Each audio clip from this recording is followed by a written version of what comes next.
সাম্প্রতিক যে আন্দোলন এবং রাজনৈতিক জোট বা একীভূত হওয়া নিয়ে বিষয়, সেই বিষয়ে আমরা স্পষ্ট করেছি জাতীয় নাগরিক পার্টি তার লক্ষ্য উদ্দেশ্য নিয়েই এগোবে।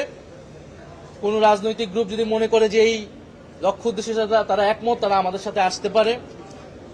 এবং যেহেতু আমরা জামাত ইসলামের নেতৃত্বে যে আন্দোলনটা হচ্ছে যুগপৎ আন্দোলন, সেই আন্দোলনের সাথে জাতীয় নাগরিক পার্টি নাই, অংশগ্রহণ করছে না। কারণ নিম্নকক্ষে আমরা পিআর চাই না, নিম্নকক্ষের পিআরের বিরুদ্ধে আমরা অবস্থান নিয়েছি। আমরা শুধু উচ্চকক্ষে পিআর এবং একটা জবাবদিহিতার জন্য একটি কার্যকর উচ্চকক্ষ চাচ্ছি।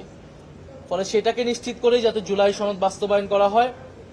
ফলে আমরা এই মুহূর্তেই কোনো জোট ভিত্তিক আমরা চিন্তা ভাবনা করছি না যে আমাদের যে বড় রাজনৈতিক দল রয়েছে তাদের সাথে, বরং জাতীয় নাগরিক পার্টি তার স্বতন্ত্র রাজনৈতিক উদ্দেশ্য নিয়ে আগাবে এবং জনগণকে ঐক্যবদ্ধ করবে। এটাই ছিল আমাদের সার্বিকভাবে আজকে জাতীয় সমন্বয় সভার মেসেজ সারা দেশের আমাদের নেতাকর্মীর প্রতি এবং সারা দেশের মানুষের প্রতি।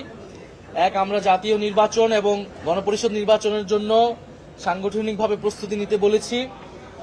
দ্বিতীয়ত, আমরা আওয়ামী লীগের কার্যক্রম, ফ্যাসিবাদী দোসর এবং দুর্নীতির বিরুদ্ধে সামাজিক প্রতিরোধ গড়ে তুলতে বলেছি।